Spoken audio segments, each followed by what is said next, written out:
outside, don't start it. Don't start it. Just leave it outside, really, I just came to party.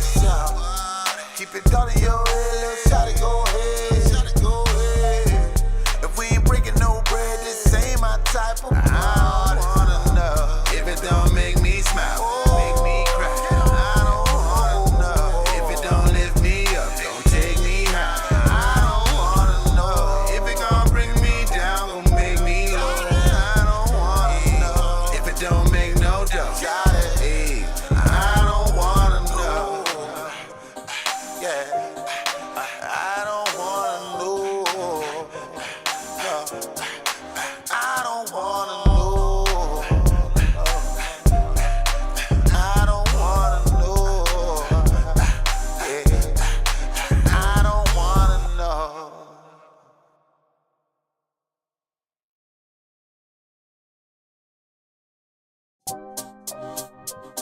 Yeah, let go. I don't wanna know.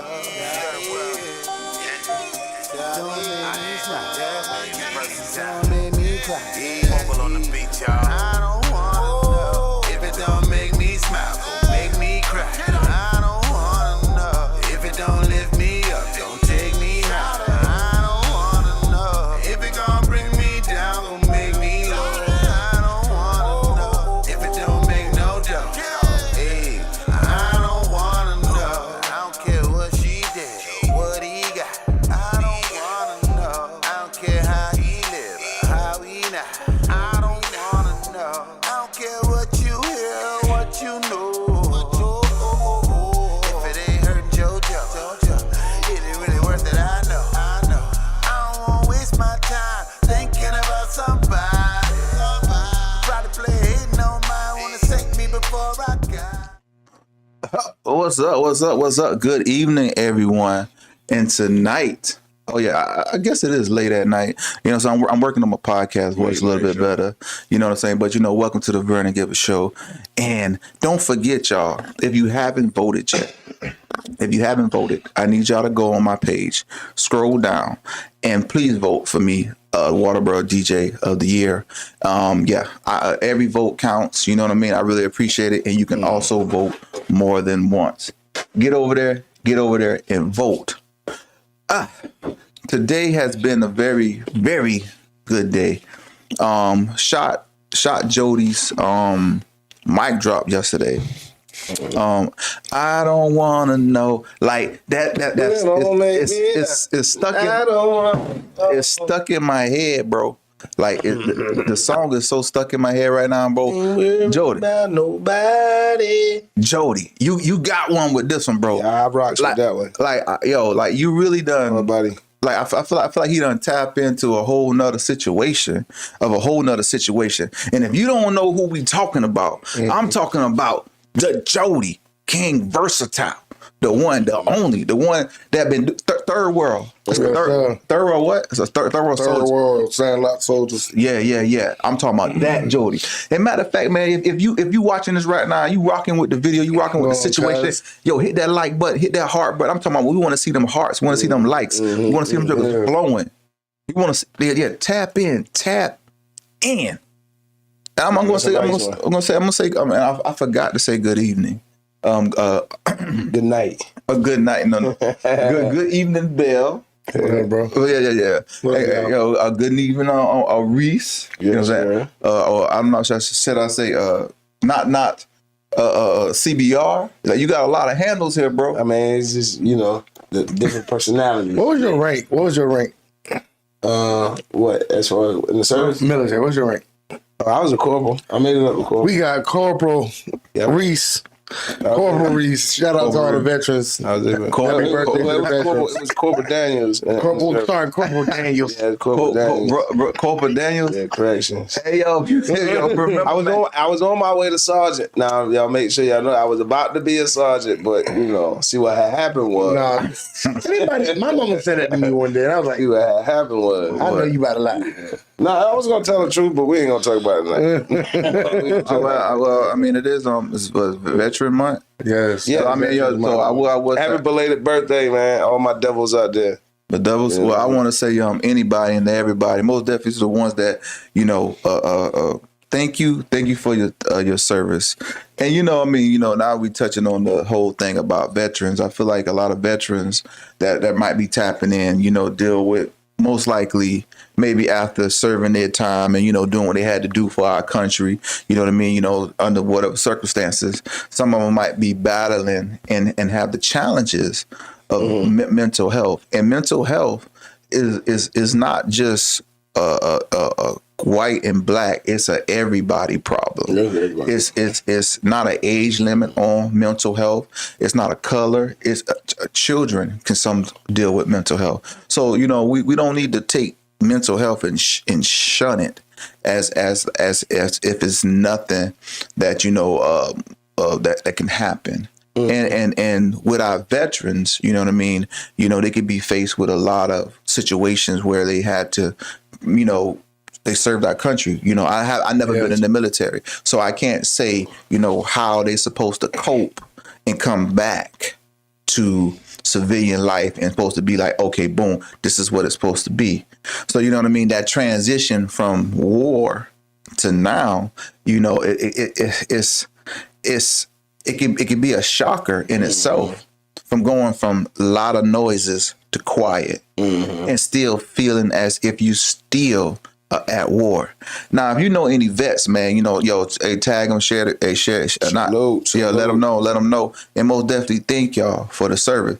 But to get on a lighter note, if you just tapping in and tuning in, Colleton County, I'm really pushing for real change, and I'm trying to figure out what we need to do, not just as me, Reese, or Bell, but what can all of us do as a community to figure out how to get this real change started here in Colleton County.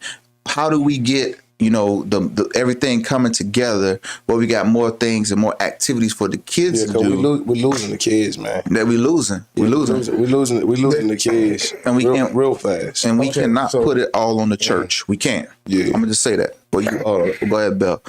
You know what I'm saying? I feel like every time they add a piece, they test it, and it don't work the way they want it to, it tend to take it away from the community. If it's not, I feel like the community itself is more concerned with financial than with what the long-term outcome could be. Because there's a lot of us that could be able to come together and get grants to help have youth things, but nobody wants to team up. Everybody got to be the front man. Nobody knows how to pick up a broom and sweep the stage off, so we all can shine together on it. So it takes that and pushing egos aside. Oh, you from this side, so I don't rock with you. On this side, I don't rock with you. And it's affecting the kids, because now the kids like, well, that's my cousin, but I ain't going to be cool with him because he from that side. Until we can really get a grips with the young bulls and the young ladies to see, like, it ain't no reason for y'all to be upset with each other. Y'all got it. Like, I'm being real. Y'all really don't have a reason to dislike each other. Things happen prior to, but it can be a change difference. It just takes people talking. It's the people talking. I mean, I most definitely really wanna, because he made up a good point, and that was actually a point from my notes. Because I'm like, I'm almost fed up. Like I'm fed up. Like I'm up to here with this. Left side and the right side, not trying to work with each other, especially if it's good business. Like you shouldn't tell me just because I don't like you. But it makes sense to do this business or to move forward. We need to squash whatever we got between us, and let's be done with it. Yeah, I probably stepped on your shoe 2-3 years ago, and you mess around and step back on my shoe. But we shouldn't be continuing that cycle, right? That because it doesn't make sense. It's bad for business. See, a lot of times what happens is, like when y'all say where does it start at? Where does the change start? How does the change start? It has to start with the adults first, because each cycle always fails the next cycle if they don't stand up for what needs to be stood up for. So kind of like what you were saying, a lot of times is, we as adults, because it's our kids now. I'm at the age I'm at, and all my peers, we all got kids. All our kids are 9 times out of 10 sophomore to seniors right now. And so what's happening is they're coming out and they're going to be the next set of us. See, when I had my kids, especially the first couple one, you know, I ain't had it all together. So I was out here learning. It was like trial and error. You know what I'm saying? I was figuring it out. Right. You know what I mean? But now, you know, I got a 1.5-year-old, and I'm a better father now. Not to say that I'm not that same father to my other kids, but just at his age and position. So we have to be able to give them something to emulate later on down the line. With you having a few kids, how do you what made it like get easier after each one? You know what I'm saying? So it was really like life and my determination. Like the first two, it was like, all right, we're gonna try and figure it out. But you know, I had mama, so Okay. it was a little less stress. So me as an adult, I wasn't thinking about me being a role model to them at the time because I thought I was doing something better. You know, I was in the military, you know, doing what I had to do and everything. So I was like, as long as I'm taken care of, okay, financially they straight, this, that, and the third, they straight, you know, they got good Christmas, holidays, birthdays. I wasn't thinking about the factor of how detrimental it was for me to be in the picture. Right? Ooh. And so it was easy for me to kick the money out. So let me see if I can sum this up in a way. So you're saying being a father to kids, you know, some men they hear what you say, but they might not hear what you said. It's not just a dollar sign. It's not just you going to work, bringing back the meat and potatoes, and just saying that's it. That means being a father is going to these games, you know, helping out with the homework, going to these meetings at the schoolhouse, you know. Matter of fact, going to some doctor's appointments, being a father, Showing up. Yeah, showing up. You know where money.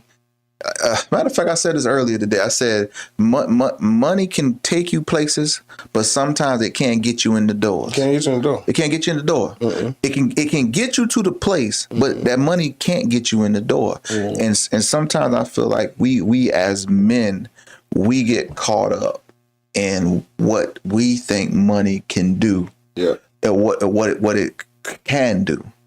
And you know, I mean, that's part of. But see, that's where a lot of things go left at, especially when it comes to the youth, is because it was the absentee of the father, right?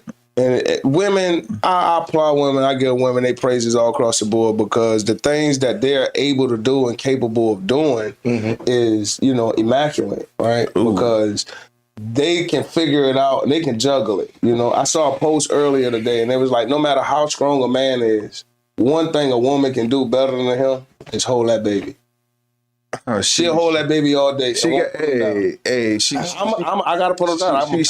She literally keep the baby with her for a whole 9 months. Yeah, that's all. Carry that baby. She carry that baby. She hold that weight. But it takes more than just being able to carry the baby. Yeah. Right. And as a man, like I say, when you asked me earlier, what did I have to learn? I had to see through generations how each generation a child perceived me as a parent, as an uncle, whatever the case may be. And I saw the difference in it. I saw how the change, how it faded. You know, me and the oldest, they still know me and we still got a good bond and relationship. But I saw the difference. I saw the distance, how it grew over the years. Most definitely. And then I see how now at the younger ones, you know, the youngest one I can't get away from, right? But the oldest one, they're like, all right, daddy, I need a couple dollars for this, a couple dollars. Oh, you ain't got it? All right. Well, it was nice talking to you. What you know? Right. You know what I'm saying? And then they going, I think what people fail to realize is the biggest detriment happened between late 80s, early 90s when the dope game started. Yeah, around time of the late 80s. So late 80s to early 90s is what affected our generations, where we were taught you don't get to show emotion. You don't get to, you know what I'm saying? And we didn't see emotion from, I know I didn't. I didn't have that relationship with my pops, you feel me? Like the standard you did or the standard you may have had, it's 1 in 3. Do you know 1 in 3 black men don't know who their pops is, even if they know him? Whoa. Seriously? It's real. It's one in three black men. Think about it. We're two black. Y'all two black men. It's high, bro. If I was in a room with y'all, my homeboys, and we was having this discussion, it would be the same subject. I would still be the one out of three in their group, one of the three, because it's like I'm the one who didn't know. But I will say this: you need the skills of Pop's discipline to push you through life and teach you certain things that your mama can't help you as a man face. You feel me? Or deal with the mental health. It's more than just discipline. There's a lot of my father's love. But I'm saying and that's what I was. You know what I mean? Because I didn't have not to cut you off, Jack. I didn't have the father figure. I didn't have my father as well. So with saying that part, with you saying that you didn't have your father, it's like saying some things that having the father there, those skills don't come over while you in a childhood. Yeah, if I don't have I'm not programmed. Yeah, I'm not programmed already. Not saying that the father is gonna give the son or the heir everything that they need to stay in life. But what happens is with the male, there is so much with just the presence. So it's necessarily, and a lot of times it's not just a father. A father figure can change a lot of things as well, right? But it just matters all off of the role model they are. Because even your father can be a bad role model. You know?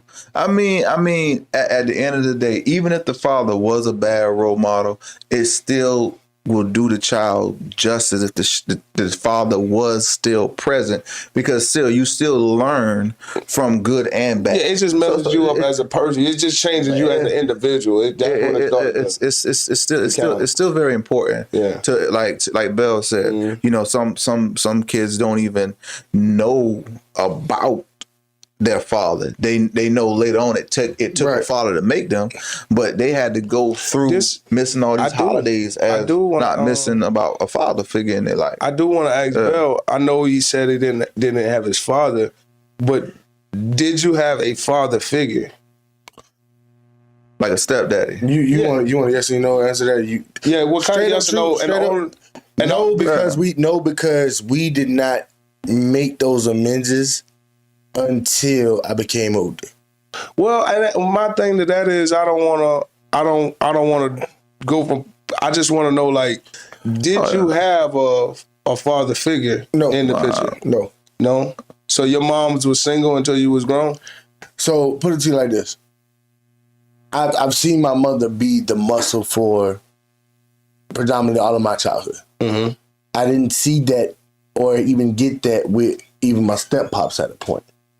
You see what I'm saying? There.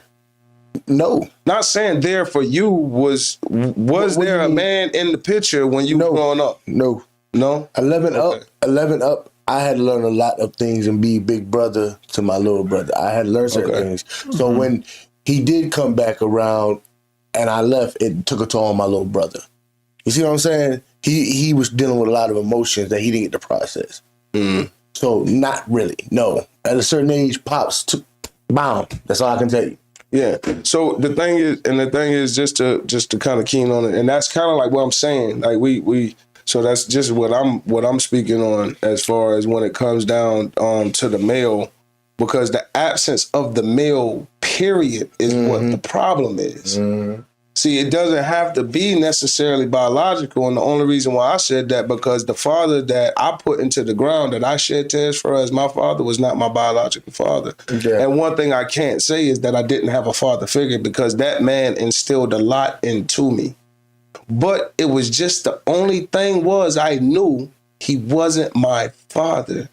So I was never able just to grasp what it feels to have my father's love. That's where I'd agree with you on, because that means a lot, but it can be replaced. And it's just all off of a male role model. That's why they used to have the Big Brother programs, the Boy Scouts, and all of these different programs, because they had, which it went array on its own. But that's what the reasons for these programs and these systems was to be able to give young men a sense of guidance. That's what we don't have no more. I mean, and that's, Well, hold on. Before y'all go. Yeah. Like if y'all just tuning in, man. We talking about mental health.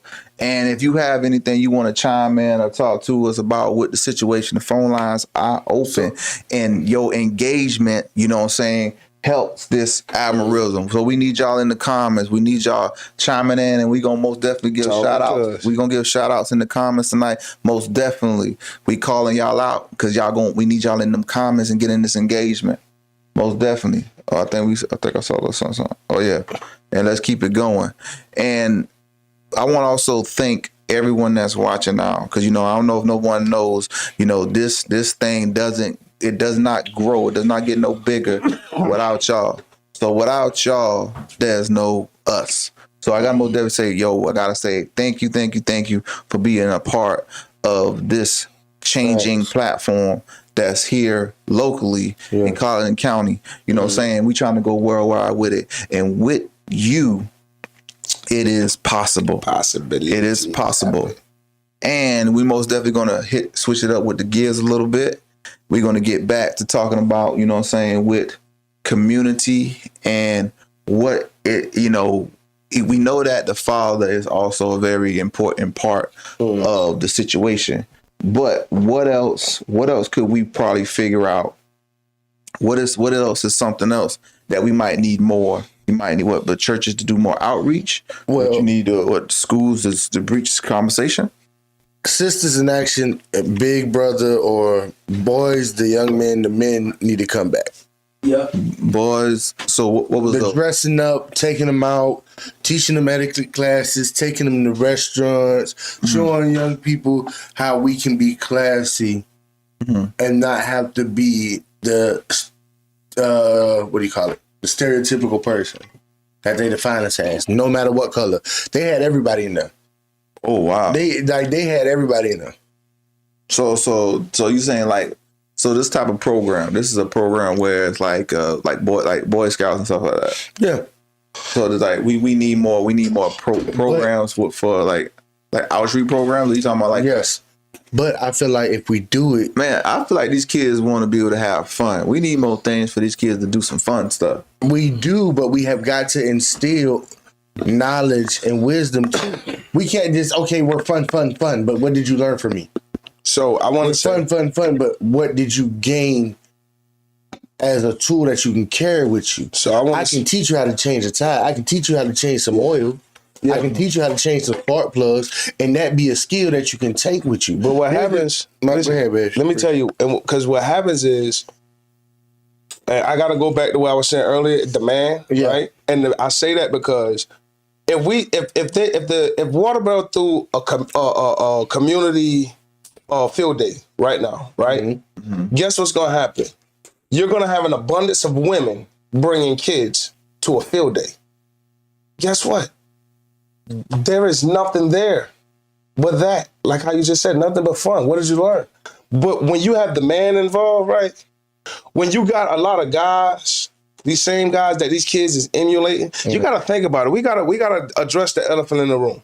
Let's stop walking into the room and seeing this big elephant in the corner, and don't be like, hey, boy, you got an elephant over there, right? They want to be drug dealers. They want to be gangbangers. They want to be players. They want to be pimps. They want to be down. That's what they want to do, right?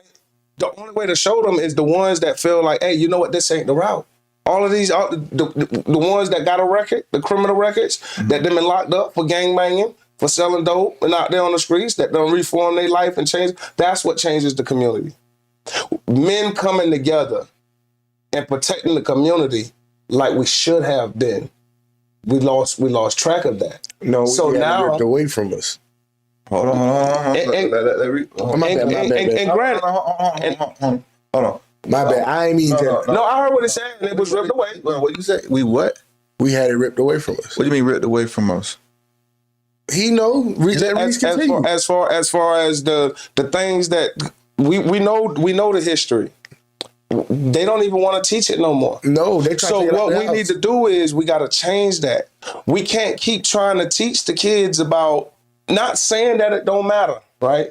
But we can't keep trying to teach the kids about things that happen in times when it don't matter no more to them because the route that everything else that's getting taught to them is erasing it anyways. So why are we still trying to hold on to their history instead of let's teach these kids how to live now. Let's teach these kids how to build a future. So to sum it all up, we need you're basically saying Bell's saying we need more programs, and you saying we need the men. We need the men, and you saying we need the men. So but if we need both. But hold on. I hear what both of y'all saying, but what I'm saying, like you said, let's address the elephant in the room. Yeah. Let's say we're working with not that many men for the situation. What can we do now and work with what we got? Oh, I'm gonna show that. I'm gonna show. Right on the wall. It's possible. It's possible to work with what we got. That's what y'all. That's where when Bell talk about the programs need to be implemented, where the programs need to come in at. But the women can't go out there and try and go. Not saying it's not possible, but the women can't go out there and try and lead the construction class, the carpentry class, the electrician class, the this class. They can't do that, right? Mm-hmm. Because we already looked at them as mama, right? We're talking about mainly little boys, little kids. So we looked at them as the mama figure. So certain positions we feel is dominantly what it need to be. But if I got a man teaching me about doing concrete and he's doing his job with it, and I'm a little boy wanting to learn, I'm going to listen to him more than I'm going to listen to a woman trying to tell him about concrete. Okay. I'm following. So the program can be there, but we still need the men to run these programs. But even if we can't have the man, we still need the program regardless of whatever. So if we only can put a woman in that position, you know what I'm saying, then that's what it got to be until it can't get better. It can't work. Something. I feel like doing something. Even if you don't have all what you need to do it, it's still better than doing nothing. Yeah, because we can't. We've been waiting, and like I said, you pray, but with praying and without working, ain't gonna do you no good. You gotta have a good belief, and you're also gonna have to get your hands in the ground and till it up, because at the end of the day, if you're not working towards what you're praying for, how are you going to get closer? You can't. It's impossible to act for something. Like you say, if you praying to be able to play this instrument a little bit better, but you're not practicing, you're not working at it, you're not studying, you're not showing up, you're not tapping in, you're not hanging around the people that can make that happen. And you want to know what I feel like with this community, the reason why we're not bringing it all together, because we too afraid to go talk to the next person. We're too afraid to go to talk to somebody that's not like you. Or to go into a different church that might not praise God the way you pray it. You know what I'm saying? Like you should not say because they're Catholic and you're Baptist, you should not feel like you can't go to them or them can come to you. Because at the end of the day, it doesn't make sense to have a church house and call it a church house, and you can't all come together under the same roof or go outside. Like that's what I'm saying. Like I feel like if you really want to call the elephant in the room what it is, we got 1,000 churches, but how come they all not working together in some way, shape, or form? Because everybody is wanting to hold on to the history and the way things was, and all this happened or that happened, and there's nothing that's happening that's changing it. There's nothing. If Coca-Cola tasted like trash the day they made it, and they didn't change anything about it, they would not be in competition with Pepsi. That is so true. They would not be. So when you see something don't work, you gotta change it. You have to. Yeah, you have to change it. Trash Reese. I wanted to say something else, but I was thinking about the jar. So I just trash was the only thing I could think of. He just said if it tastes nasty, he just said trash. Yeah, because it was another rhyming word.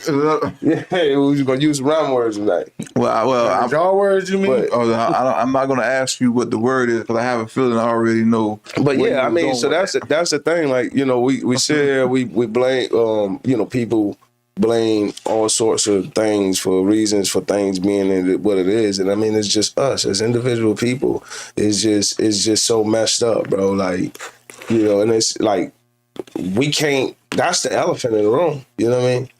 That's what it is. You know, at the end of the day, like, I sit back and I watch like women that I know dearly, like, struggle with the kids. And, you know, even me, like, I fought long as being a young black man, even trying to get myself in a position to where I can be a better role model to the kids, to where I can step up and say, well, you know what, I can go and tell my nephews and tell my son and them right from wrong and tell them what to do. Because how can I tell y'all anything when y'all watching me out here getting high, drinking, partying, running the streets, arguing, falling out with my moms? How can I be any better? You know? Yeah, you can't. My mama called me. Yeah, my mama called me and tell me my nephew disrespecting his mama. You know, I gotta take a blow on that because them trying to sit back and watch me disrespect my mama.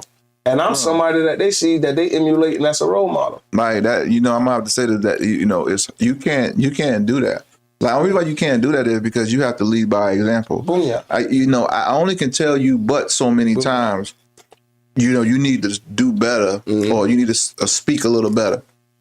And I'm doing the opposite 24/7. 24/7. It's like saying, why would you tell me to do better when you're not trying to do better? But I'm watching you. I'm looking up to you because you my example. And my example is telling me what to do, but it's not showing me how to do it and through their actions. It's like saying, why you talk to women like that? Well, my daddy talked to my mama like that, so that's why I thought it was okay to talk to women like that. Because why would daddy disrespect mama in front of me? And I have to most definitely chime on that a little bit, because you know, you can't get mad at your children for showing you. Your children are little mirrors that you birth out, women, and sponges, and they soak up from both parents And reflect it. and they reflect it right back to you. Back. So sometimes when the teacher is saying, hey, your child is doing this, and you so ready to That's exactly what he doing at the school. if that same action sound like something that you do, then somebody's telling the truth. You showed it from when you answered the phone and she told you that little Johnny was in there throwing apples. And you got mad. Yeah. Oh, yeah. You couldn't believe it. And every time you get mad at daddy, you want to throw something at the daddy. So what do you think the baby looking at? The baby looking at the mama and say, I'm gonna do what the mama do. Big boy, I hate you, Joe. Oh Lord. The what? Hey yo, if you just chiming in, man, we just talking tonight, phone lines open. I most definitely want to say, yo, we dropped that Jody video today. And the video is doing crazy, bro. Like, yo, I'm telling you, I also got to give a shout out to all the people that had supported me with the camera work, you know what I'm saying? And helping me get better at this. You know what I'm saying? I didn't get better just by myself. I got to shout out to All Out Design, most definitely, you know what I'm saying, for helping me out with the situation. Got a shout out to my boy 24K, Marcus. Same right, Marcus? Same right, Marcus? Yeah, 24K. Shout out to him. And yo, Becky Roy. I got to shout out Becky Roy and Kate. I can't get the name right, but yeah, photography. You know what I'm saying? All those jokers was the ones that helped me get to where I'm at and everything. Yo, we need y'all in the comments. You know what I'm saying? Need y'all in the comments. Need y'all hitting that like, hitting that heart button. Yo, tap it about 10 times. Tap about 4-5 times. You know what I'm saying? Just show us that y'all in here. You know what I'm saying? If you ain't want to comment, just hit that heart button. Just tap it a couple times. Hit that heart button. I really would appreciate it. We will appreciate it, and it also helps us keep getting content like this right now. But I want to ask y'all a question. You know what I'm saying? With the holidays coming in, Thanksgiving coming up, you know what I mean? Like, Thanksgiving is one of those holidays where, you know, you feel like you starve yourself a little while because you know you about to eat a lot of food that's going to be good. Now, I feel like I'm not the only one that be like, you know, I'm going to take a fast for about 24 hours because I know on Thanksgiving Day, it's going down. But what is something? What is some Thanksgiving food that's tradition that y'all look forward to? Like if that food is not there, you don't consider it Thanksgiving for you. I gotta get some hog maws from somebody. Most likely Ma and Stella. If I don't get no hog maws from Ma and Stella, then Thanksgiving ain't really Thanksgiving. Okay, Gotta get some hog maws. Reese, hold on. We gonna hold that one. Yeah, Reese, we gonna hold out Reese because I gotta ask you this, but I'm gonna hold it. This joker, he's just gonna say some hog maws. Yeah. Bell, what food you gotta have for Thanksgiving? And if it's not there, you don't consider it Thanksgiving. Stuffing. Mm-hmm. So we got hog maws. We got stuffing. Seafood stuffing. Seafood stuffing. And yo, to anyone that's watching y'all right now, I need y'all in the comments. I want to know what food, what dish, whatever it is. What is that one thing, right, that you gotta have for Thanksgiving? And if you don't have it on that day, your day ain't Thanksgiving. And I want to hear what y'all gotta say because right now, Reese, what? I'm a little mad how Bell eating that chicken on camera. You say you mad at Bell eating that? No, I'm mad at how he eating it. And I happen to look over there, he got a little piece of the tip. Like, come on camera, cuz. Bell, look at this in the morning, man. He forgot he was on camera for a second. That chicken. That's that China wonk. That's that China wonk. Hey yo, we not sponsored, but guess what? We got the China walk in the building. We had to go get some of this. Yeah, most definitely. I ain't gonna lie. Hey, don't get me wrong. China walk is good, but yo, since Mr. Lee been gone, it still ain't been the same. I'm talking about the old China walk with Mr. Lee. No, China Express. Boy, you got me. No, that's the China walk over there by yeah, it's China Express. Yeah, China walk by the old dude used to be behind the counter? Yeah. Yeah. You serious? I thought he retired. I didn't know he been there for real. Yeah, he retired. Yeah, he went up to the upper room. You can call it what you want to call it. Retirement, early checkout, vacation. He's gone. That's all we know. He got a Chinese name in the morning. One gone. Hey, yo, he don't have to open no more fortune cookies. Yeah, he do. He have to make a Chinese chicken for Jesus. Chinese. Hey, yo, his chicken wings was much bigger. I don't know what they got going on now. They must be, yeah. Matter of fact, yo, Rick Ross must be got all the big chickens now. No, we know you just had that plug right behind him. You know what? Boy, you was stupid. That ain't even funny. I'm not turning Bell mic off. No, but for real, I mean, when you come to think about it, I mean, he had unlimited supply. See, you ain't gonna go my mic off. But you can say that about unlimited. I'm just saying, if I can cut the middleman out, I'm gonna go straight to the source. Wait, why am I buying meat from you when God gave it to us? You know what I'm saying? Meow. Suyang. Oh wow! This cat is crazy, bro. Two drum head sets. Cook the cat, go to sleep, wake up, do nails. Wow! I gotta take my glasses off on this one. These boys wilding now. I ain't say that part, cuz. I said one thing. That man said. He's like. He said, if I cut the middleman, I'm going straight to the source. Meow. Yeah. So the plug a cat. The plug the man, cat. that been the longest running joke of water barrel, bro. The longest joke, nah, man. Yes, that's been the longest running joke of water barrel by that chick. Do y'all believe Chinese people cutting up cats and dogs? People, they do it in China. Why not here? Like seriously, like do China? You can order dog meat online.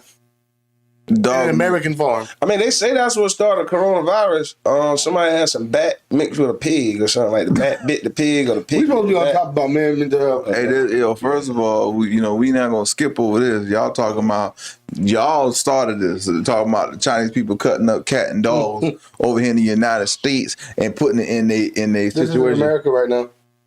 What is that? What is it? You read to me what that said. Well. What that is? Dog steaks. You get fresh ground dog. That's dog steak. What? But what? That's in America. what dog do they decide to use as the dog to cut up? Like let's be wrong. If they really cutting up these dogs, right? What breed of dog is they doing this from? A Great Dane? I don't know, but I think we violating a lot of animal rights. Animal rights. Like let's Matter of fact, menu with cats and dogs. I'm just saying. Listen, SPCA, CPA, whoever it is. Listen, I love dogs. I got a couple on chain, but I feed them. I get them water. I walk them. Listen, I don't condone none of this. No sir. Yo, Bell just. I'm not gonna lie to y'all. Bell just showed me a website. Where he would be the one that know where to get some dog steaks at. I'm just saying. He just literally just pull up a whole web page browser where I can get some Q steaks, 12 ounces. Yep. You know, and free delivery. Brother Bell. Free delivery dog meat. Yep. And they got the old dogs on the website. They ain't got the dog there. They got the dog with the pet owner petting the dog. And then at the next picture is showing the cuts of meat and the price. Like, I'm not trying to be funny now. Like, why would you have a live dog petting it and then the next picture be cube steaks? Like, you know what I mean? Like, folks don't look at dogs as like that though. Like, they look at it, hey, that's food. Like, I don't even eat no deer, so I just can't see nobody like really. Nah, you don't eat deer? Well, I don't eat no deer at all, bro. I just can't see how people like real life like how you gonna eat the dog, bro? Like, well, I ain't saying the dog, but the deer, you can at least eat the deer. Man, I was watching Walking Dead, man, and them jokers was like losing their mind on the show about eating dog food. Like Rick ain't crazy. They open up the dog food, he gonna throw the food, and then my man gonna look at him like this. Hey, bro, you know we hungry, dog. Dang. Man, listen, hold on. Y'all doing too much. You know you hungry, dog. I mean, I tried a little kibbles a bit when I was a kid. What? Yeah, it was just curious. Like, you know what I'm saying? Bro. I was curious. I had like intrusive thoughts growing up. So it was like I used to have to fight. You know what I'm saying? A lot of actions. You know what I'm saying? It was like, first of all, one day I was just curious. I went to feed the dog and he was tearing it up. I was like, you know what I'm saying? Like, it gotta taste like something. You know what I'm saying? I know I ain't the only one in the world. I'm not saying everybody did it, but you know what I'm saying? I think have you ever had the I think urge? it was Alpo at the time. Have you ever had the urge to eat on the feline food? No, but I did get set up with hummingbird food. What is a hummingbird food? So the water, you know, water look like Powerade that they put in the hummingbird feed, the red stuff. Nope. Yeah. So now, mind you, I had a Powerade in the refrigerator. What? My pops took the Powerade out of the refrigerator and used my bottle and put the hummingbird feed in there. Sweet water, nothing but water and sugar, food coloring. Sugar water. Man, I took a sip of that thing. It felt like diabetes all over my soul. I couldn't get up. I had to get some water. I drank a whole case of water almost that day. Nah, true story. I did go. I was delivering for a company. I went to the vet. And I had to deliver some freezers. You know, the little reefers for their medicine or whatever they were using it for. And we had to wait for them to move some stuff out. So we sitting in the lobby or whatever. And I saw the little table with the little, you know what I'm saying, little refreshments on it. They had like little cookies and Rice Krispie treats and everything on the table, whatever. Okay, that's some nice. So, you know, and that's what I'm thinking, like, oh, they're nice. You know what I'm saying? So I go over there and I help myself to a couple. You know what I mean? And I got a little carried away. I started eating them. You know what I mean? Because we were sitting there for a while and I'm like, man, they're pretty good. Like, I just thought it was gluten free. I knew it tasted a little funny. So they had a little different taste. Yeah, but it was good. That was good. It wasn't like basically what it's saying. It was not like nasty. Like no, yeah, you keep eating them. But then when I got ready to leave, I had noticed that I thought they were sugar cookies. It wasn't no more. So I went next to the lady. You know what I'm saying? I get a couple of sugar cookies for the road. She was like, oh. What kind of dog you got? And I'm like, why would I be giving my dog sugar cookies? Oh no, Bubba. And she's like, yeah, those doggy treats. And I got mad. I wanted to just tell her, like, just shut up and put them in the bag. You know? But I was like, dang, you know, I just give her being greedy. Shut up. You know what I'm saying? I'm out. And I just thought it was gluten free. I knew they was a little off, but I just, you know, nowadays. Well, it gotta be, that gotta be one of those moments you be like, boy, ain't no way in the world. Like, I probably been mad at the whole. I'd have been mad at the staff. Like, y'all gonna put this out here? Y'all ain't got no sign or nothing. Mm-hmm. Like, real talk. Like, you gonna put it by the front door? Talking about delicious treat. We're not about to slide past that, Playboy. Did you say you punished a 12 bag of them dog bitches? I punished a 12 pack. What we should do is get some Scooby snacks. Yeah. Hey, no, Scooby snacks is not real. Yeah, it is. No, they not, bro. No, Scooby snacks is not real. And the way they eat them sandwiches was not real. First of all, they came out with Scooby snacks, and a restaurant does the Scooby Doo theme right now. They do a Scooby Doo thing. Yes, they do. But we need to talk about health. No, we talking right now while you getting that chicken wing. And if you just tapping in, we need y'all hitting that button. That chicken wing is mental. He's mentally insane. If y'all see our Bell hitting this chicken wing, please hit that hard button. Like it. Tap it. He's actually doing it on camera, like, and I can't believe him. Hey, he's baby. trying to like tuck down. Hey baby. Yo, even though we on the set right now, welcome to the show. Hey, remember the this is like commercial? What up, though? What's up? Eating the bowl. On Facebook though. Oh yeah.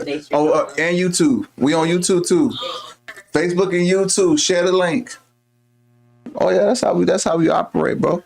Hey, for everybody out there, man, donate some chicken for Bell, bro. Hey, I'm tired of my boy. And we're going to get some biscuits for Seabiscuit. Yeah. hold on, what? I gotta play that out. I know better. now. No. What? We're not gonna skip all that. Bell, you said Reese tore up a 12-pack. You tore up a 4-pack. Mine with chicken, he ate dog biscuits. You ate the bones, though. You the dog, motherfucker. The dog under the bed. But who? What is that piece on the wing that people be chewing on? What is it? Like, I can't do it, bro. Like that I feel like that's too in the trenches. I'm in the trenches, but I'm nowhere in the trenches where I'm gonna sit there and gnaw on the tip of the chicken bone because there's supposed to be some meat somewhere, and I don't even know what the meat at because I never tried it. A good stew part of chicken, right? You can eat it all. Oh my God, this bitch talking about crazy. What? Yeah, if you stew it down right, you can eat it all. Cause you got to everything. You just He gonna eat the bones too. Yeah. No, but you gonna chew the bell out of Let me ask. I guess you never eat chicken feet. I know. Nah, I ain't never had no chicken before. Nah. I'm talking about Vernon. But it's like fatty gristle, and it's a certain way you want to eat. You gotta eat it. You know what I mean? Nah, I ain't never did that, bro. You never just took in a whole piece of stewed chicken or sauteed chicken and pull the bones out, put it on a piece of bread. You see how you breaking it down, cuz you just punish all that chicken. He still all I said was chicken, stewed chicken, and he just tendering him. I can really cook though, so that's why I ain't gonna say you can't cook, bro, but you just you broke it down like really. Tenderism.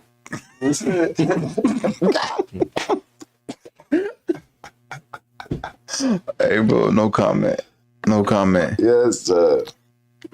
Nah, we done went 12 ways west of hell on the topic. Oh no, man. I'm just letting it flow. At this point, we just kicking flame. I'm just letting it flow. We was kicking flame after about third joke. Yeah. It went from mental health to us just not. Oh, this is very mental. This is a very mental show. Matter of fact, mental health actually to heal mental health, laughter. Or you can drink. No, we do not condone. Get some real help. Alcohol is not the way, bro. Trust me. No, I'm not saying that the bags wasn't. All I wanted to say was. See, that's why you basically. Let me say this. All I wanted to say was that instead of what Reese said, talk about drinking, laughter. What we're doing right now, we're actually laughing. And we're actually healing mental health because we actually talking about things that might be a little bit touchy to us, but we're able to do it through conversation and a little bit of laughter. And God is in the mix. So at the end of the day, bro, healing can happen anywhere, and healing can start right now. You just got to put yourself in the right place for it to happen. Oh yeah, good energy. But Good energy, good vibes. like you said, it's gonna take the right people Yes, the right in people. the right situations. Cause I don't know. I mean, some people it's easier than others. Some people you just gotta keep laughing and pushing through every day.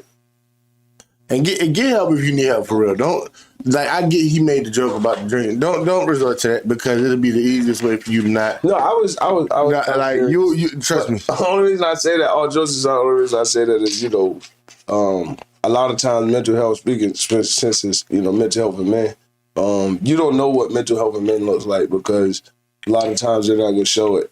No, we don't do it. The number one sign is, is just the difference in behavior and activity. So a lot of times when you see a person not being themselves, instead of criticizing them about not being themselves, maybe there's an underlying factor.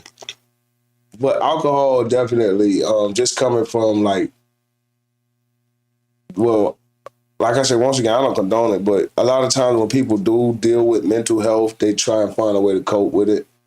And it's going to be 9 times out of 10 drugs or alcohol. I only say alcohol because drugs is just a little bit harsher on you. It's a little bit harsher than alcohol. You know what I'm saying? That, you can manage it better. Not saying it's no better. Now, definitely ain't no better. So don't think I'm just saying like go drink or smoke. Listen, I'm gonna give you this aspect of it. If you really dealing with mental health, meditation, prayer, stimulate your mind in a way that is relaxation, and at the same time you can go and scream if you need to. Like go take a hike and really let the anger out. Join boxing. For those who might, be dealing with depression or something, you can work yourself past things. And the reason I say that is because you'll never know. The person who smiles the most deals with the most when they get along. Oh yeah, I agree with you on that one. Like it's been days. People, y'all will never know what Bell got going on, and you can't say you do. I'll smile through the bullseye first. Few people who know what's up know what's up. Everybody ain't gonna know. But I do say this to all my brothers, all podcast viewers: if you ever need prayer, I'll pray for you. Even if you don't pray for me, straight up. Nah, but yeah, it's best. You gotta seek help. Oh yeah, family. Main thing is like a lot of times, especially when it just comes to mental health, like you just gotta. It's not all on the person that's dealing with mental health. It's more so on the people that's around. One thing they taught us in the military was to recognize the signs of mental health, because it's not the person that's going through it responsibility to be able to seek the help. Because when you going through the problems, you're not gonna see, oh well, I got the problem. You're just gonna see everybody and everything else as the problem. So when it comes to mental health, it's always about mental health awareness. Right. Like I said, it's always for the people around. When you start sensing and seeing somebody not acting themselves, like I said, don't criticize or shun them for not being themselves no more, especially when you know they're dealing with a lot. You know they got a lot on their plate. You know they just went through these losses. You know they just had to take these trials. So it's like you got to be able to understand that sometimes it just takes as simple as, hey, you okay?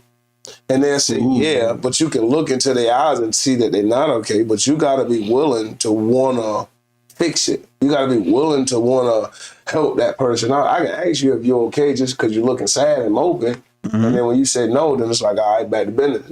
You know what I'm saying? I used to smack the dog shit out of, oh, that's a John movie. But I used to burn them jaws just because he said she was walking around looking sad. He asked her 2 or 3 times what's wrong with you. And she said nothing. And he go and take her to the corner and she come back smiling and go make it. But I'm just saying, like, I only say that because I didn't know how to recognize mental health. You know what I'm saying? He tried to beat it out of her. You know what I'm saying? He tried to force it out of her.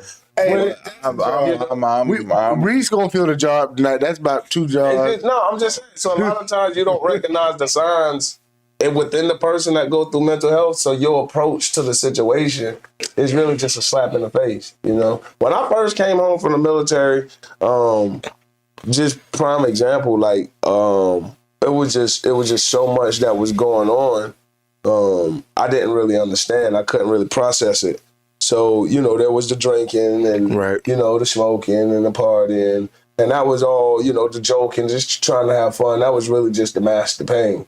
But it was always there. And then people was coming at me and you need to get yourself together. You need to stop hanging out to the club. You need to stop this. You need to stop that. But the whole time I was already going through something before the drugs and alcohol. Right, mentally. But I had to get through that. But it wasn't until I was able to get to a point to I could even explain to my family and my friends what I was dealing with so they can help me. And that was just off of the training that I got. Blessed that I got the training that I got when I was in the military to recognize the signs of the mental health, because I was almost on the other side of the spectrum at one point in time. I was crisscross applesauce. You know what I'm saying? Rock and roll, rock and roll. You know what I'm saying? Like, I was there. I was knocking on the door. How you say money couldn't get me? I couldn't get in. So once I was able to go through it, it took a lot of isolation. I had to really isolate myself and, focus to get that understanding. So for me to be there to come here, it's like, it's easy for me to know. I can recognize it real quick, especially when I see, a brother of mine, a partner of mine, and he coming to me, he talking reckless. Yeah. Well, I want to know, what I'm saying, people that's watching, what I'm saying, what y'all think is the biggest challenge that we have to deal with 2025, I guess, with mental health? What do you think is the biggest thing that's going on right now? And I mean, I think mental health right now with the holiday season, a lot of people, I think that might be one of the situations that a lot of people have to deal with. Suicide. Suicide. Suicide is the biggest thing. Suicide is going up. Right now. Yeah. Marcus, what's his name? I want to say his name right. He was a Cowboy player. I think kneeling. They say he was evading police, but the way it looks is he left a letter, and in the letter he told him he was saying goodbye. The letter, he wrote a suicide. He wrote a note to his girl and his mom and left it at the house. And when he left the house, they say, I don't know what they say after that, but because I don't know all the details. I just know that when they brought up, they said he left a goodbye letter. And what I believe happened was they called, and when they found out he was on the road, they probably tried to stop him for a wellness check, and he just said no. But see, suicide is that's the solution for the mentally ill person. That's not the problem. That's really the solution. They figure that by doing that problem ends everything. Yeah, you see, that's what we was asking what's the problem is. See, suicide, like the rate of suicide is always climbing, always been what it was, and it's just because people don't know. Once again, people don't know how to recognize mental health awareness. They don't know how to recognize the signs of those things. When you're dealing with mental battles, right? And I like to use myself as an example because my mother done heard me say some of the craziest things, bro. My mother done hear me talk about not wanting to be here, and I ain't gonna say I ain't felt that way. I ain't gonna say that prayer ain't saved me and I didn't have a good support system. And my family was able to recognize the signs of it. My sister, I call her that's my second mama, and she would we always butt heads from time to time. But even in those moments, some of those darkest moments, even when she was still being firm and stern, she still knew how to approach me. And it got to the point to where it was addressed straight up, like, Marius, you need help. You need help. You need to call them people or I'm going to call them on you. Because you ain't my son. You ain't my brother. It was addressed. And I actually wanted to help. But it was because it was addressed in the manner that it was. It wasn't, I didn't feel like I was being attacked. See, all before when they used to try to tell me that I was acting irate or this, that, and the third, they used to talk about the things that I was doing and point that out, and it made me mad. So I didn't want to hear nothing they had to say. Right. So the approach to the situation was bad. If you had an intervention and you just bombard somebody and tell them you try to send them to rehab, they might flip out, especially if they got a pocket full of dope. And y'all brought me here, I thought So we was going to do a little job so I get a couple dollars, and y'all brought me to have an intervention. No, I ain't going to rehab. You know what I mean? I don't know where that was going. Because it's the approach. It's the approach. I feel like, yeah. You got to have the knowledge and the education to be able to address the situation. Yeah, but also what people don't understand is sometimes, even if it's just beginning for someone, the end result of it can lead to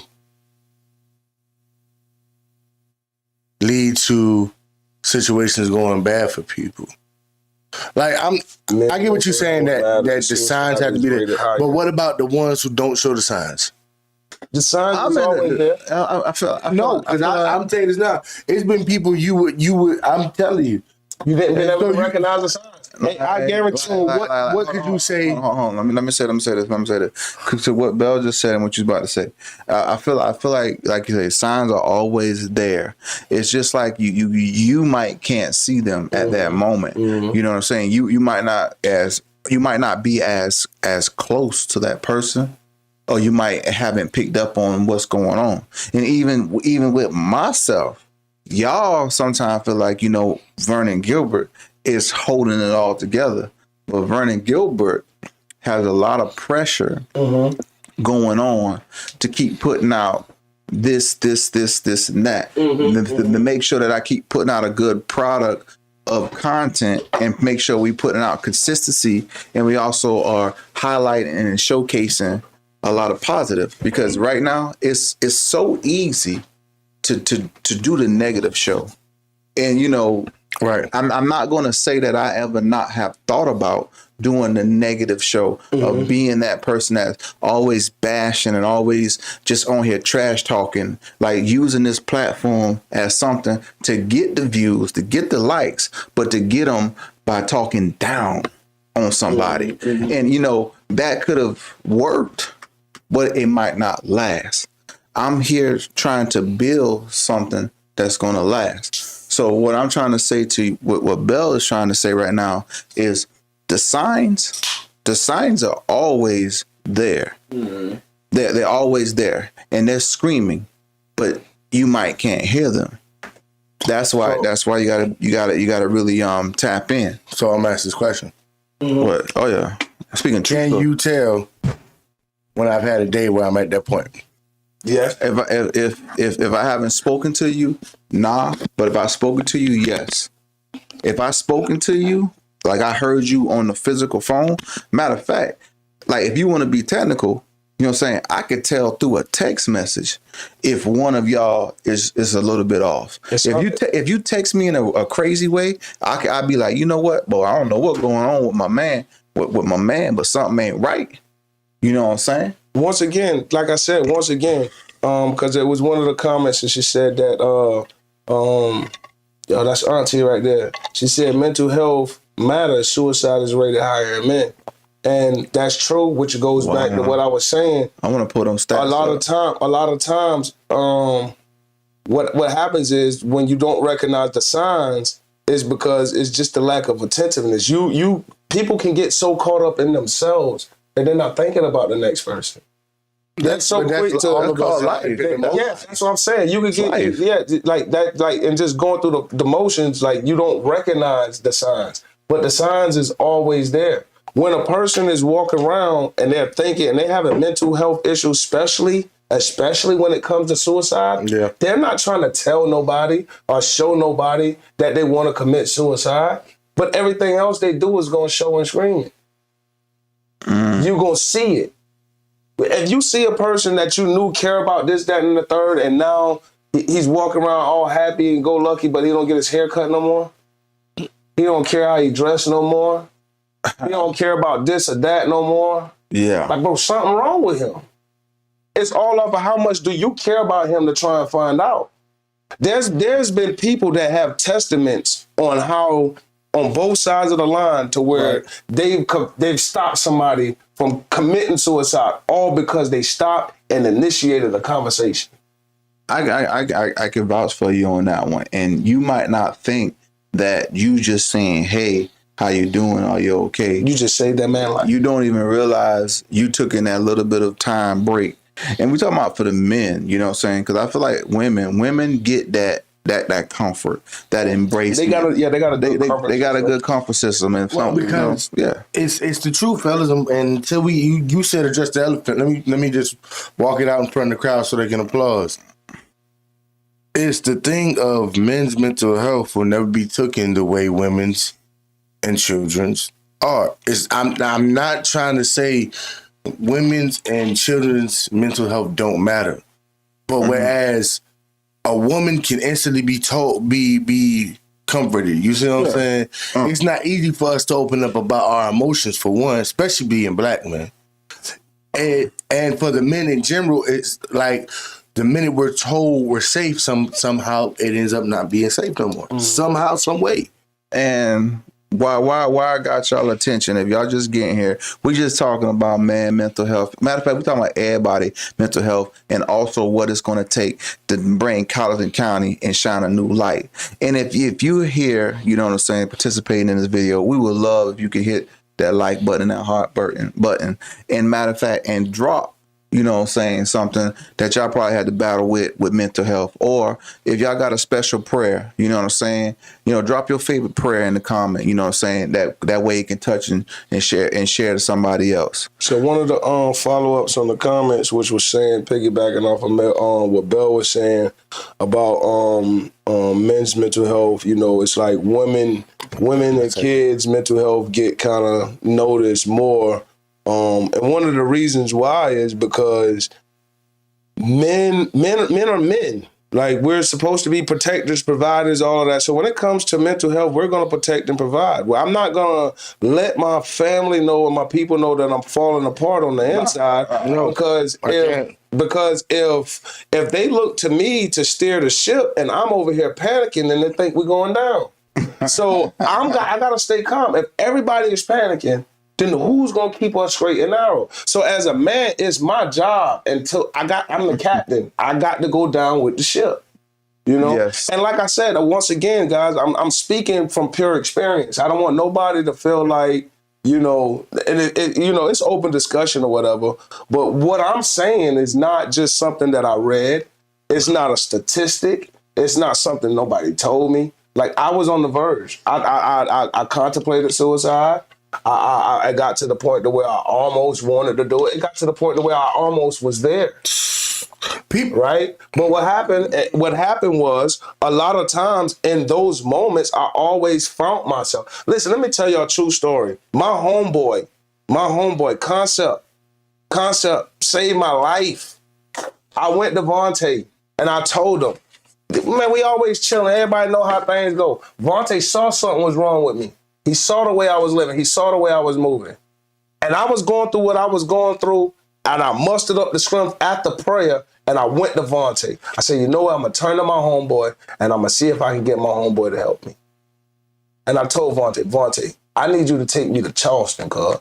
He said, what's going on? I said, boy, I need to go to the VA. Vontae looked me in my eyes.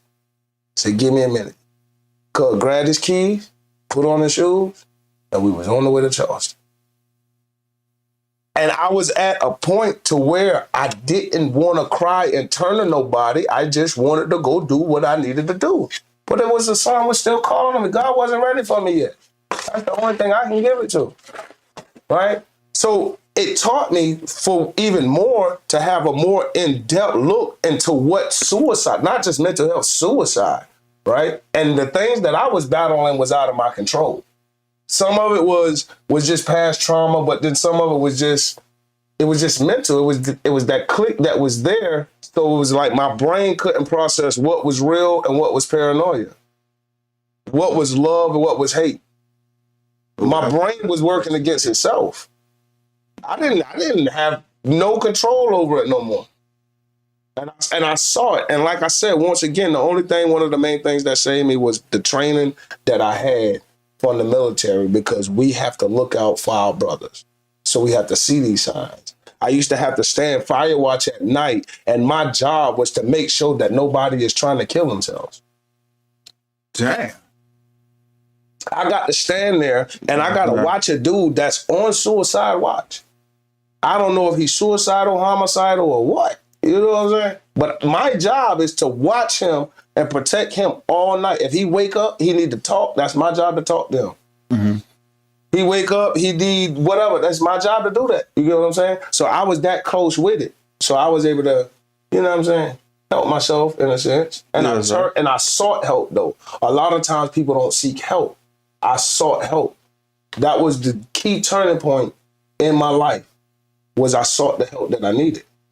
You know what I'm saying? Like I say, my brother, he was there to get me the way I needed to go. And the crazy thing, my mama and them, they would have probably, they don't know as deep as even I went into. My mama and them would have took me there on a slickety split if I would have told them what I was going through. But I didn't want that burden on their heart, huh? You didn't want to tell the woman. No, I didn't want to tell my mama how I was feeling. I feel like, you know, what you saying it like that, you know, it is hard. It is hard. And this is, I gotta say it like this. It is hard sometimes as a man to really, if you got a woman in your life, you know what I'm saying, you know, and blessed with one, you know what I'm saying. I'm blessed. I'm blessed to be in a good place to be able to have that place where I can open up and talk and talk them deep thoughts that I probably wouldn't only talk to myself. But if you're not in a safe place where you can really open up about the real things that's going on in your mind, you know, that's scary. And it's scary to be around a lot of people and you don't even trust them with who you really are. That's even more dangerous because it's like saying, if you're my friend, I want you to come to me before you go there. Yeah. I want you to come to me before you walk in the woods and say, you know what? No one loves me. It's time to go. I want you to be able to trust me or trust the situation where you don't have to say the way that I feel love is to go away to find myself. No, you should try to come closer to the light. It's not as easy as people think. I'm not saying that it's easy. No, I'm not. I'm not. What I'm saying is that before you allow that stuff to get in you. You know what I'm saying? And you know them feelings of like you don't feel like you're worthy. You don't feel like you're worth anything. You don't feel like you're smart. You don't feel like you're where you need to be. You feel like you didn't want enough school. I'm gonna give you a little bit. And I know you got something. I'm not gonna hold you long, but I'm gonna give you a little insight on what you're saying. What happens is me and you, as we are today. If I'm going through that moment and I'm there, I can come to you 3 times. And ask you for help. Never really elaborated what I needed the most. Probably was a couple dollars for something. Probably was a ride to go somewhere to do something. Probably was something else. You not gonna know what those things meant to me. You're not gonna know how, because you wasn't there in those moments. My mind is gonna perceive you the way my mind perceive it as. See, you ain't got nobody. Well, what you thinking?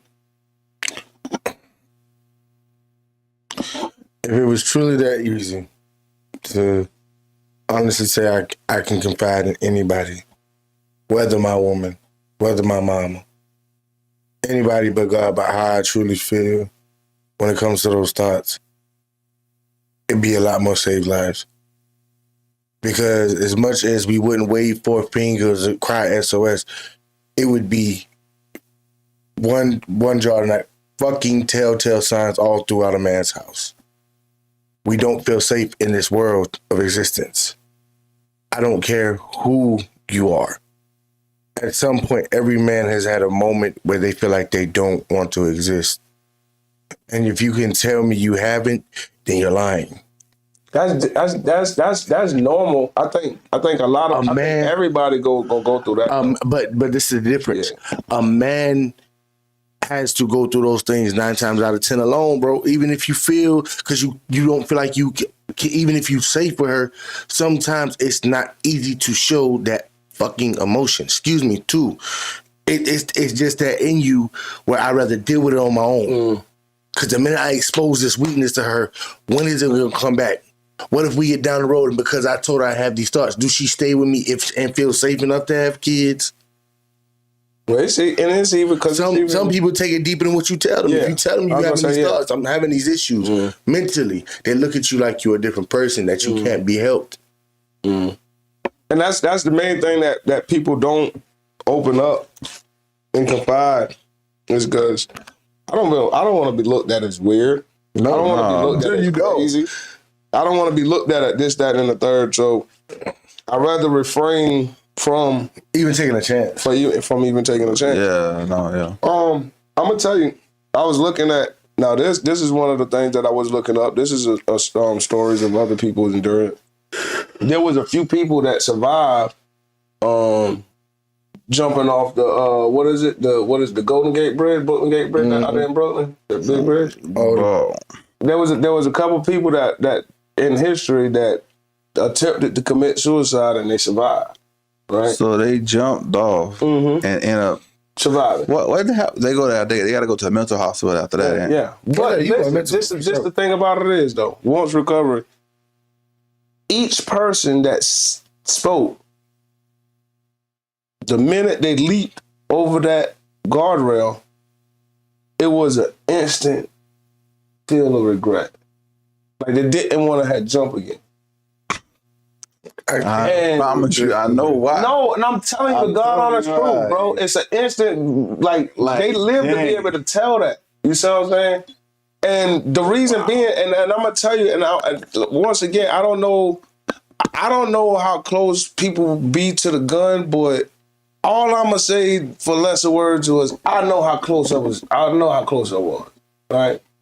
And the only thing that I can do when we speak on it to give awareness is you have to understand the level of regret.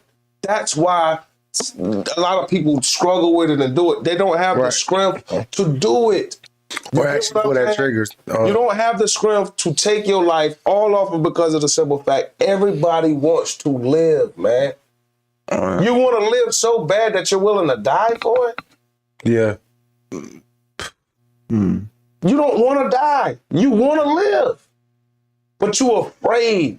You're afraid to cry out. And it's just all off because of the simple fact, the way the world are. Like you go to somebody and you tell them how you feel, and then you got somebody telling you, no, you don't feel like that. You should feel like this. You know what? I'm going to just go blow my brains out in the bathroom. It's easier that way. I ain't got to talk to you about it. We ain't got to talk about it. We just get over with. Nah. You see what I'm saying? But that's what it comes. That's the mind state you in. That's why I'm saying, like if you having those feelings, regardless of where you at in life, you need to find a place. Yeah, you definitely. You need to go ahead and even if you got to go check yourself into the hospital, do it yourself. But we got to do our part as friends and family. We got to start. But when you do those things, the craziest thing that happens is your family pushes you away instead of embraces you. It takes time. They push you away. And I'm gonna say this to this. You know what I'm saying? They don't know how to. They might be pushing you away, and you might be feeling like you're isolated. But guess what? Sometimes you have to battle these things by yourself. Yeah. Not everything is mama, daddy. Sometimes, guess what? You as the individual, with the help, is supposed to be able to do these things. You go to work every day. Yes. And you make good money. But every time you get paid, you blow your paycheck.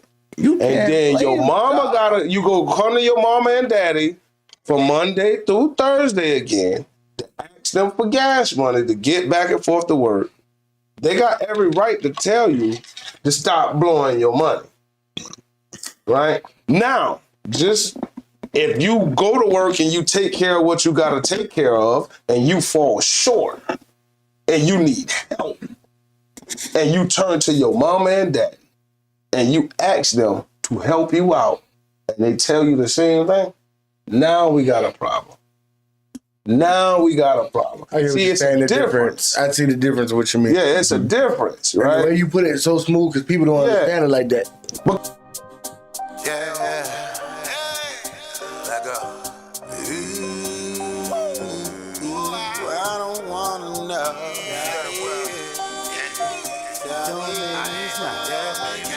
time. Make me cry. Mobile on the beach, y'all. I don't wanna know if it don't make me smile, make me cry. I don't wanna know if it don't lift me up, don't take me high. I don't wanna know if it gon' bring me down, gon' make me low. I don't wanna know if it don't make no dough. Hey, I don't wanna know. I don't care what she did or what he got. I don't wanna know. I don't care how he live or how he not. I don't wanna know. I don't care what you hear, what you know. If it ain't hurting JoJo, it ain't really worth it. I know. I don't wanna waste my time thinking about somebody. Probably play hating on mine, wanna sink me before I got it all. I don't give a hater no shine, get out my face and party. Be cool and I'll be fine to you, and I don't wanna know if it don't make me smile, make me cry. I don't wanna know if it don't lift me up, don't take me high. I don't wanna know if it gon' bring me down, gon' make me low. I don't wanna know if it don't make no dough. Hey, I don't wanna know. First up, fuck your friends and how much they spend. I don't wanna know. Fuck where you're going and where you been. I don't wanna know. I don't care who get it, I just wanna get mine. I'm just here, little nigga, for a really good time. When you see me outside, be outside, don't start it. Just leave it outside, really, I just came to party, y'all. Keep it all in your head, little shawty, go ahead.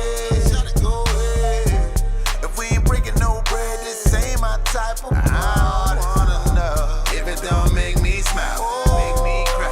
I don't wanna know if it don't lift me up, don't take me high.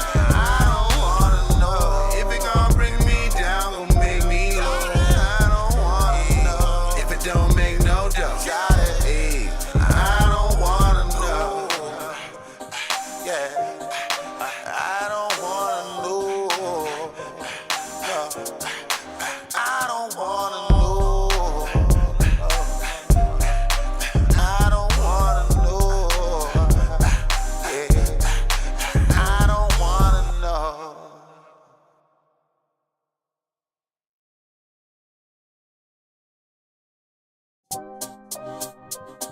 Yeah,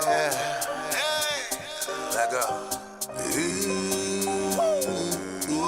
I don't wanna know.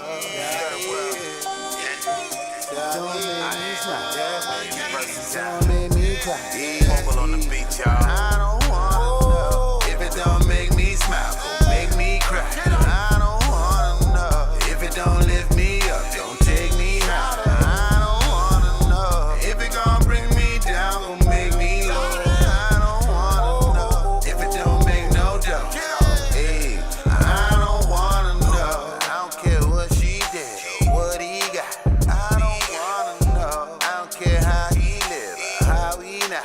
I don't wanna know. I don't care what you hear, what you know.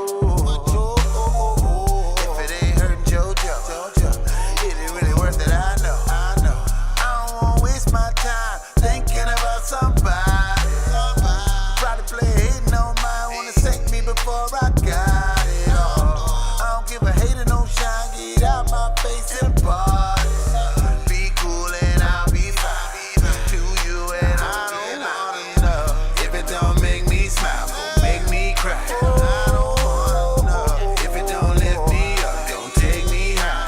I don't wanna know if it gon' bring me down, gon' make me low. I don't wanna know if it don't make no dough. Hey, I don't wanna know. First up, fuck your friends and how much they spend. I don't wanna know. Fuck where you're going and where you been. I don't wanna know. I don't care who get it, I just wanna get mine. I'm just here, little nigga, for a really good time. When you see me outside, be outside, don't start it. Just leave it outside, really, I just came to party, y'all. Keep it all in your head, little shawty, go ahead. If we ain't breaking no bread, this ain't my type of party. I don't wanna know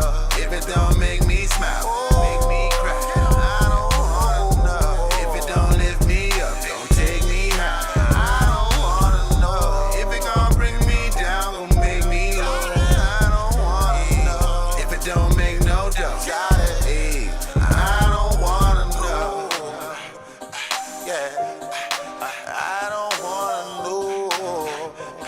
No, I don't wanna know. I don't wanna know. Yeah, I don't wanna know.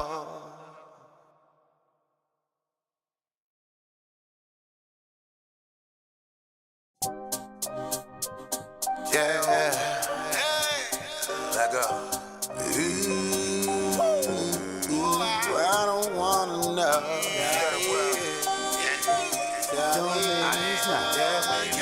Don't make me cry.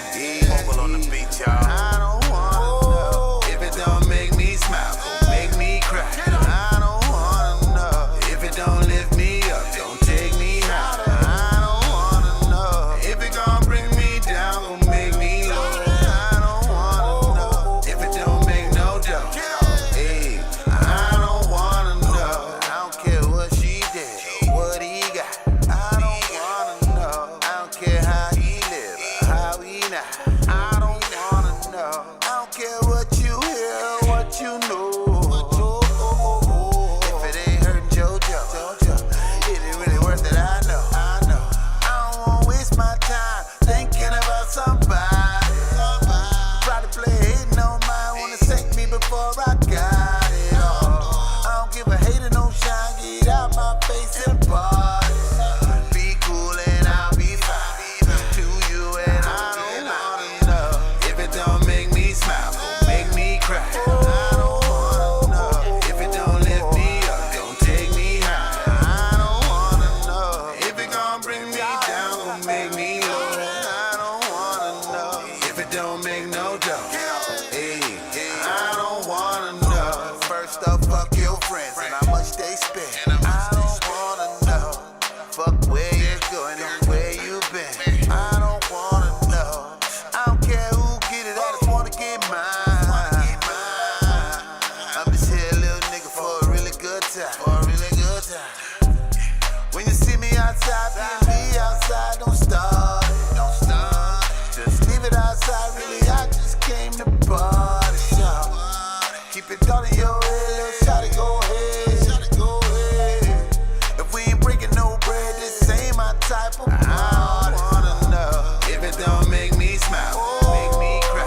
I don't wanna know if it don't lift me up, don't take me high. I don't wanna know if it gon' bring me down, gon' make me low. I don't wanna know if it don't make no dough. Hey, I don't wanna know. Yeah, I don't wanna know. No, I don't wanna know. I don't wanna know. Yeah, I don't wanna know.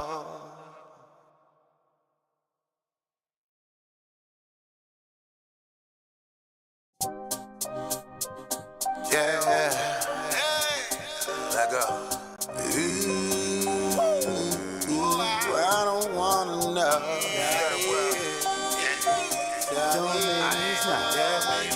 Don't make me cry.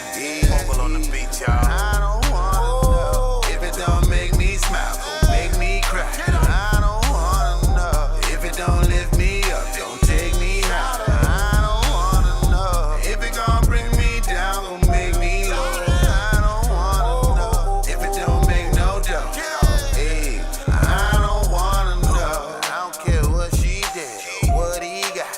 I don't wanna know. I don't care how he live or how he not. I don't wanna know. I don't care what you hear, what you know.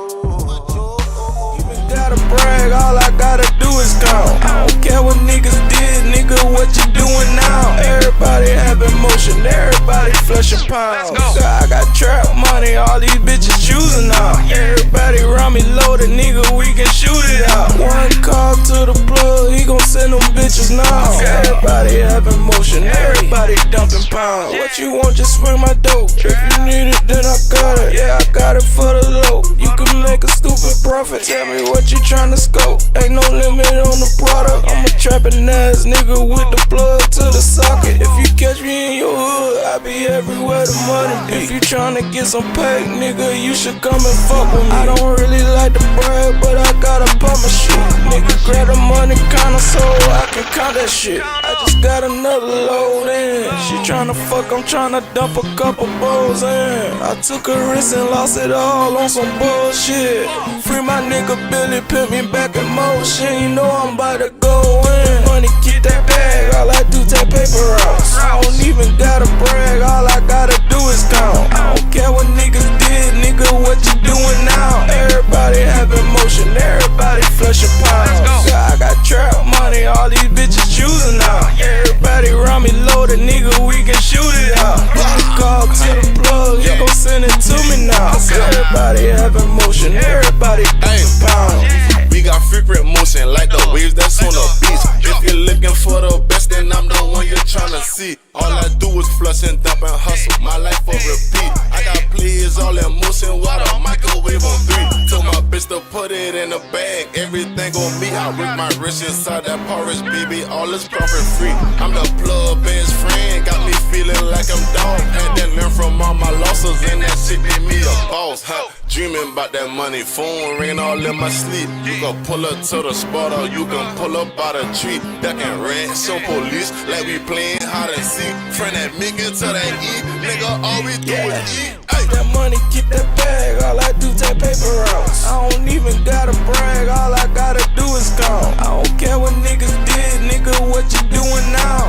Everybody have emotion, everybody flush your pounds. Yeah, I got trap money, all these bitches choosing now. Everybody around me loaded, nigga, we can shoot it out. One call to the plug, he gon' send them bitches now. Everybody have emotion, everybody dumping pounds. Even gotta brag, all I gotta do is count. Alright, yo, we had to take a little break, and we are back. Right, We sure. are back, you know what I'm saying? Oh, yo, we understand this is the second half. So for the second half, you know what I'm saying, we're gonna try to get a little bit of engagement going on. I know y'all watching, but you know we still up. The late night show. So yeah. So talk to us, you know what I mean? And I want to hear what y'all thinking, you know what I mean? Cause it's late, but it ain't late. Everybody still wait. Man, I was about to watch the first Friday today. Matter of fact, you got work in the morning, boy? Mm-hmm. What time? 5 in the morning. Boy, 5 in the morning. Yep. Boy, why you ain't saying You nothing, got bro? that Puerto Rican shell. And now I'm on the hotline. No, that T-Pain shit. It's 5 o'clock in the morning. Man, cuz I'm a hustler. Gotta get it, man. Yeah, that's what. Yes, sir. Well, all I can say is, you know what I'm saying, this is a little situation. Hey, it is what it is. You know, hey, 1, 2, 3.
Took a dive, now you gasping for air.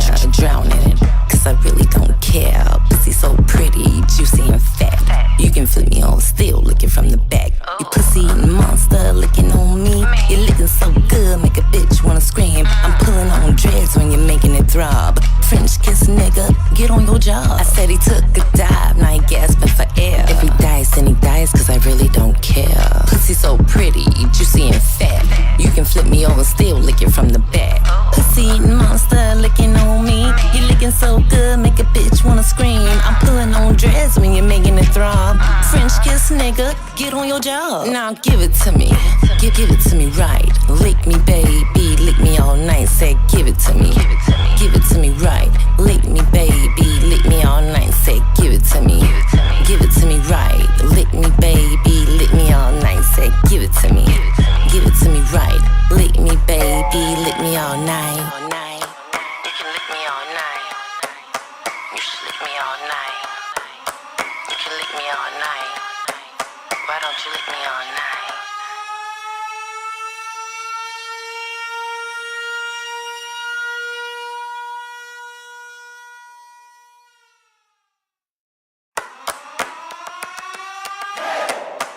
You're turning me on.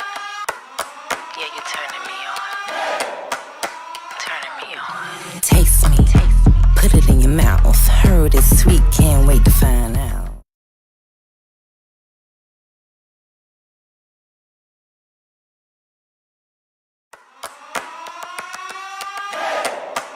You're turning me on. Yeah, you're turning me on. Turning me on. Taste me, put it in your mouth. Heard it's sweet, can't wait to find out. Lick me in the car, couch, bed. Super sweet, sugar rush to the head. Get on your knees, put it in your face. Spell my name in all uppercase. My taste, my smell. Look at you now, got you under my spell. I said taste me, put it in your mouth. Heard it's sweet, can't wait to find out. Lick me in the car, couch, bed. Super sweet, sugar rush to the head. Get on your knees, put it in your face. Spell my name in all uppercase. My taste, my smell. Look at you now, got you under my spell. Now give it to me, give it to me right. Lick me baby, lick me all night. Say give it to me, give it to me right. Lick me baby, lick me all night. Say give it to me, give it to me right. Lick me baby, lick me all night. Say give it to me, give it to me right. Lick me baby, lick me all night.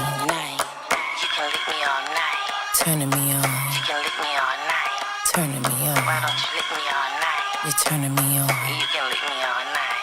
Took a dive, now you gasping for air. Drowning it, cause I really don't care. Pussy so pretty, juicy and fat. You can flip me on still looking from the back. You pussy eating monster licking on me. You're licking so good, make a bitch wanna scream. I'm pulling on dreads when you're making it throb. French kiss nigga, get on your job. I said he took a dive, now he gasping for air. If he dies, then he dies, cause I really don't care. Pussy so pretty, juicy and fat. You can flip me over still licking from the back. Pussy. I'm gonna let it pop. Let it pop just now. And yo, what's up? I mean, should I say good evening? I think, hold on, what time it is? It is 8. It's definitely 8. It's 8:34. So, like, what time do you consider supper time? Like, if just question. This would be evening. So this would be evening for you? Definitely evening. Yes. So this would be like supper time for you, or like later, earlier? Yeah. Look, no. Probably like, what, 31 minutes? This is dinner and a movie time. Yes. Dinner and a movie. Oh wow. Evening. Okay, dinner. Okay, a dinner and a movie. So basically, if I was doing a reporting, it is 8:34 p.m. and this is the Vernon. I don't have no sound effects, so I got to do it myself. So yo, it's coming soon. The budget was, we exceed the budget this month. Belle, you understand what I'm talking about? We exceed the budget, so we got what we got. So it is the Vernon Gilbert Show, and tonight I'm trying to tell you, y'all in for a special treat. Oh, we got a very special guest tonight. I'm talking about, look at here, Bo. It took me almost 6 months to lock this one in. See how she's smiling? Yeah. Her people was I'm here, finally. Her people was just giving me the run around. But we finally got her off the plane, had to pick her from the airport. Y'all know the airport I'm talking about? Yes. Waterborough Airport. Had to go get her, shuttle her here, and she is in studio. Welcome. And do not get upset me if I chop it up. Welcome, Shayna Fontaine. You said that right, baby. Okay, I did it right.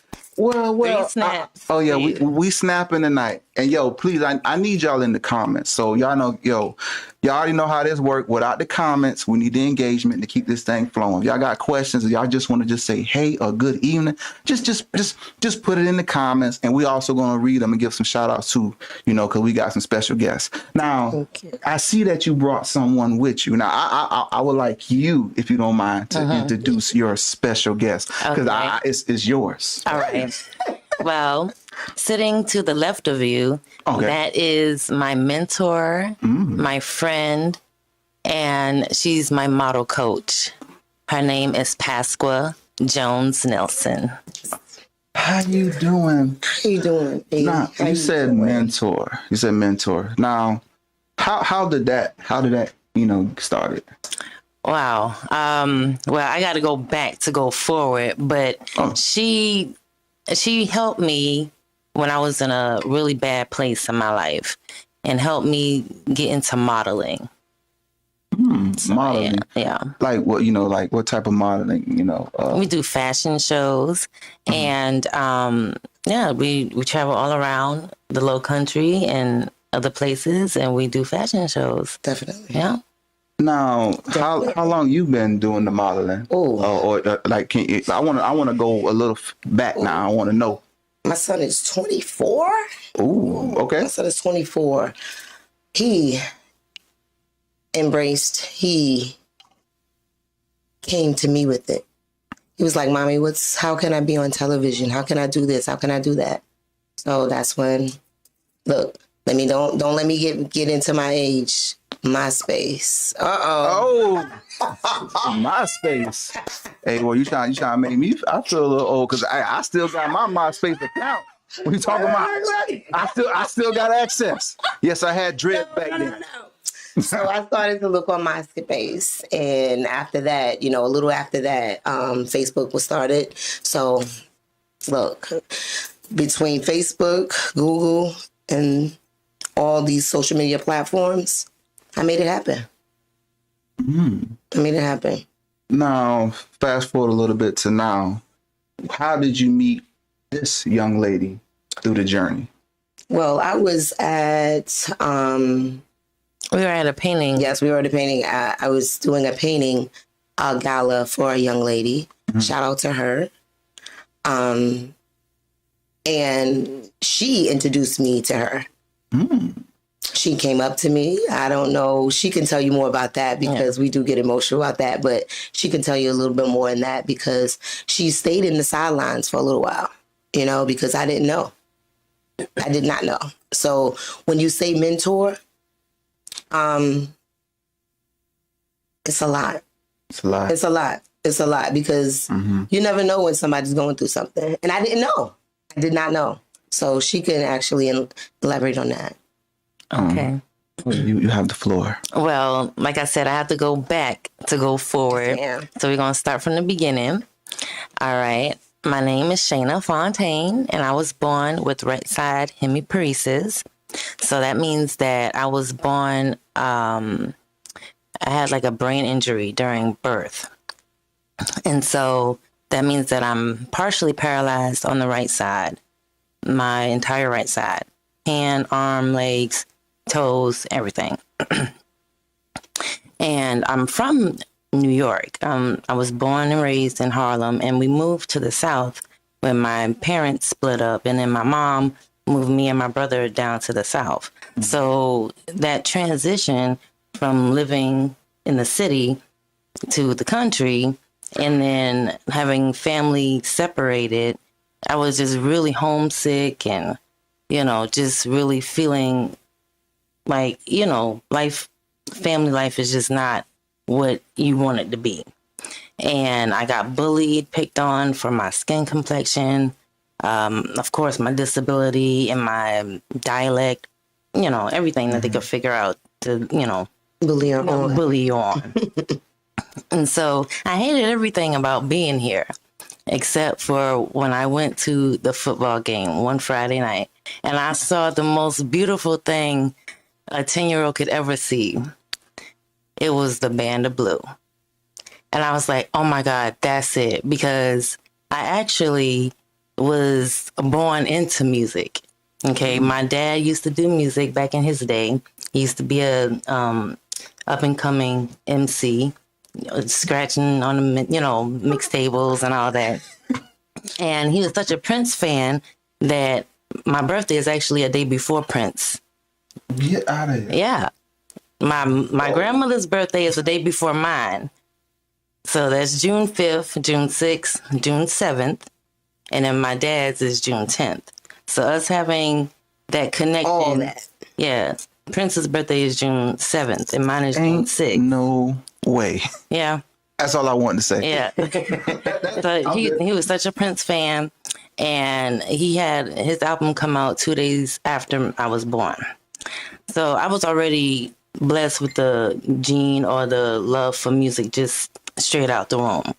Okay, so once I saw the Band of Blue, I was just like, okay, this is it. This is what is going to help me get through my transition with being homesick, missing the family that I knew, to starting a new family, And I was like, okay, I have this disability, but ain't nobody gonna let me, march with them. This is military style type marching and, everybody's so perfect, but they posture. And I'm like, but I always said, I don't want to count myself out before I even get started. Ooh. So I was like, you know what, even though I have this disability, I always try to, give myself goals to, achieve despite having a disability. So that was what I went in. I was like, I want to learn how to play an instrument despite being disabled. So I said, okay, let me not even count myself out before I try. Okay, so 6th grade, you start. That's your introduction to getting into the band. And you have to learn how to play an instrument. That early? So that early you got to start in 6th grade, entry level. Yeah, I moved here in the 5th grade. Okay. Yeah, so the next year, I was like, okay, I can apply now. And once I got to the 6th grade, shout out to Mrs. Messick. That's when you pick which instrument you're going to play. So you go in for auditions, and I was supposed to play the clarinet because vocally I was a woodwind player. But because of my disability, you need all 10 fingers to play the clarinet. Oh, and so I'm like, okay, now that's a shout out because I can't do that. So what else can you play, Shayna? So I'm like, okay, let me look around. I'm looking around the band room and I'm like, okay, the only thing physically would be the trumpet that I would probably be able to manage. But I couldn't make a sound on the trumpet. So I was like, okay, let me try again. I did another audition and I made a sound. I don't know what note that was, but I made it. And she was like, just take it home and you'll get better. And that's what I did because I was determined to be in this band, right? Okay, so the seventh grade comes around and I get hit by a drunk driver. Wow. So that took some time. I was out of school for a little while. I had to recuperate. And during this time, I'm feeling depressed and wanting to, be somewhere else. I don't want to say the word, but you know what I mean. Oh yeah. Just not be here anymore. Oh no, we got it. Right. So when this happened and I survived, I was like, God is telling me I'm here for a reason. I need to, even though I deal with depression, I have a story.